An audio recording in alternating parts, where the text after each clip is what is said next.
like I mean we just said a lot of names, but like trying to make sense. I I think the only surefire thing is I know Bryce Young like he could be anywhere from 5'9" to 5'11". He's not Mhm. big. He's very very small. But I mean this dude can't miss prospect. Um, I believe he had like a 92, 93 PFF grade. He can sling it. I mean he did it for Bama, brightest lights, biggest stage. I feel like he should be one no matter what.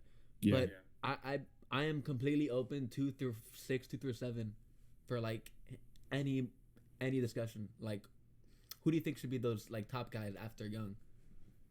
Okay, so Levis or Stroud based on what you want and your upside, I think Stroud, I mean, I see Levis having more upside than Stroud, personally. Yeah.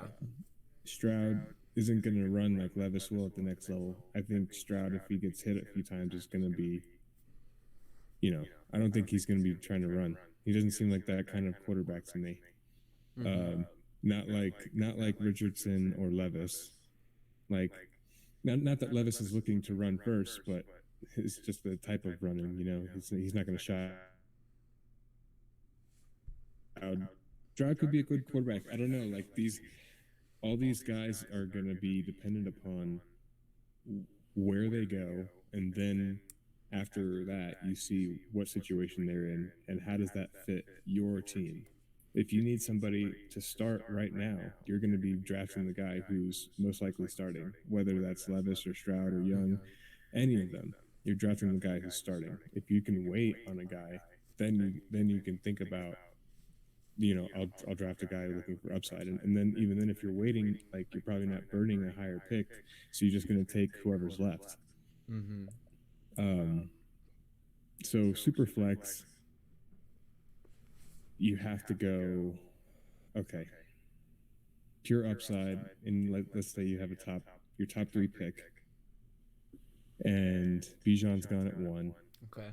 So then Young goes at second, Okay. and then you have the third pick, and I would probably go with Levis Yeah. because he's got the arm for sure, and that's gonna carry him, along with the size.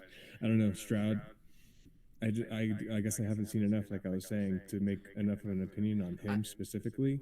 like But then yeah. It, Hooker's game was like a shell of what Levis was doing, mm-hmm. and then you would move down from there.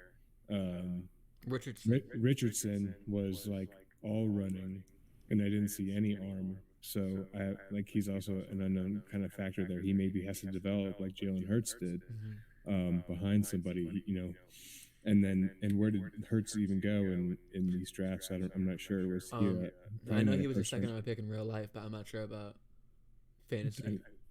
So I think the point would be that Richardson, Hooker, and Levis all have, to me, the highest upside with their legs. Mm-hmm. So Mm. maybe prioritize those guys, in your drafts, They're for fantasy purposes. yeah. They and like it's early in the process, and we both have admitted to not watching a lot of Stroud. If there is one guy that I'm kind of scared of being burned on, it would be Stroud, because we could just be totally like overlooking him, because like he has basically everything you want. He's he's kind of like Bryce Young, just like his highs aren't quite as high. I mean, he has the big school acclaim, he has the numbers. Um, he hasn't not been good. He's a total stud. Um, but he's just clearly, I mean, at least to me, a tier below Young. So I don't know. I feel like Levis and him and Richardson are all in a tier. ESPN.